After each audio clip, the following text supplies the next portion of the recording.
Good morning. I know. If I had my first meeting and I wasn't on camera, and my team my team member said, "This is TJ, right?" Yes, it is. It's still not feeling that great. A couple of things I wanted to bring to your attention.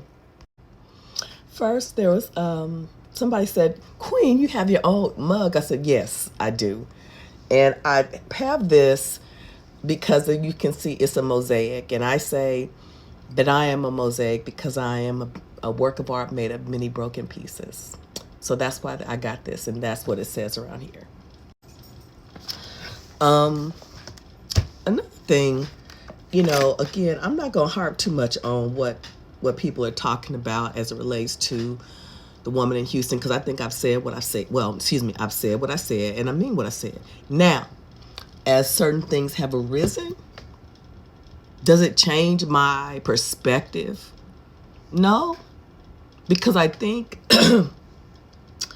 I've also alluded to the fact that if what we are hearing is true, how she has governed herself, that's subject to accountability as well. Does it obfuscate other people from doing what I think would be their civic duty? No, it doesn't. Now, what's interesting, that's the conundrum, because see, people don't think that they have a civic duty, but they would want someone to exercise their civic duty if it was them. If it was them, okay? And again, the civic duty doesn't have to necessarily be getting between you and a brick. It could be picking up the phone to call the police. It could be going into the establishment and have them call the police. It could be, like I said, say, "Hey, bruh, this female is not worth it." It could be, "Listen, lady, you about to get dealt with." See, that's what intervening is. But see, again, myopic view means lacking foresight. And it is apparent that many are lacking foresight. It is also apparent to me that many of you didn't pay attention in class. Okay? Because if you did pay attention in class, that means that you gleaned certain things, not necessarily for the issue in question, but for the larger picture. Okay? Well, what do you mean by that, TJ? I'm glad you asked. Now, the videos that I post on here, I often go and post on my YouTube channel because I haven't been really doing it because I'm working. Okay, but this one lady writes to me in all caps, which, if you know anything about etiquette, that basically means you're yelling, okay? So she writes, "Would you tell your sons to risk their lives in a situation like this? People are dangerous and nuts." I agree. You have to choose your battles. I agree. And if you don't, if you don't know the circumstances, watch your step. I agree. Don't hate on these men. I don't think I was hating.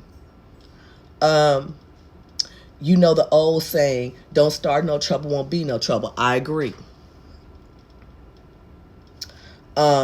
People are too unpredictable these days. If you don't mind risking your life, don't hold people to the same standard. Let me tell you something. We risk our lives every day. And I'll be willing to bet, and again, I could be wrong, as y'all know I don't have a problem being wrong. Many people who have this view, I'm willing to bet you they ain't been in the military. And if they have, I stand corrected.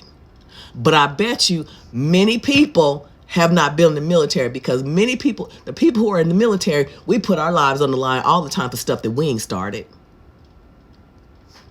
Hello? And don't even know the people. Okay? There are many people that are not with us now. But that's what's apparent to me. Okay, it's also a comment that says, "I hear a woman in the background say those guys she was yelling at was not there when she was hit." There's also a video of her assaulting a white guy. I've seen it. In another video, she says she doesn't need a man. Okay, well, what does that have to do? Again, Did anybody know that at the time that she got hit with the brick? See, y'all dumb. What the hell? And somebody else wrote, I wonder if she saw the video of those guys saying they were never there and walked up after things happened. Will she repeat the same message? Yes, I will. Based on what I saw, yes, I did. Y'all, if they weren't there, they weren't there. But again, what I said still applies. Yeah. Because again, unlike y'all, I can stand to be corrected. I can stand to be corrected. But what I'm talking about is the bigger point, the bigger picture. Because why? I do have daughters. I do have granddaughters. I do have son-in-laws. I do have a grandson. What I want, if my grandson was out and saw someone being harassed, not starting trouble, but being harassed, would I want him to say, hey man, or at least even act like he knows the lady and escort her away from the situation? But see, y'all don't think in those terms. Y'all don't think in those terms. I do it all the time. I do it all the time. And I'm a woman. But again, it goes back to many of us in my age group and older, we know how to engage people.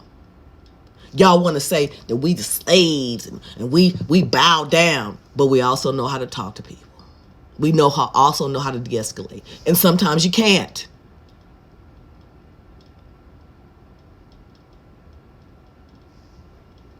And maybe it's hard for you all to get a hold of this concept with respect to the larger picture because, see, when I was in school, we did this thing called current events. All right? Back when they were actually teaching in schools. So we also looked at the situation at hand, but we talked about the impact on a larger scale. It's no problem y'all talking about the impact of wayward women on a larger scale that don't apply to all of us. It's no problem talking about the impact on a larger scale of men that don't apply to all of y'all. How come in this instance it's a problem? Okay? All thing I got to say, I'm glad I don't know you. I'm glad I don't know y'all. Because some of y'all I'd question to be in my sphere. Take that with you.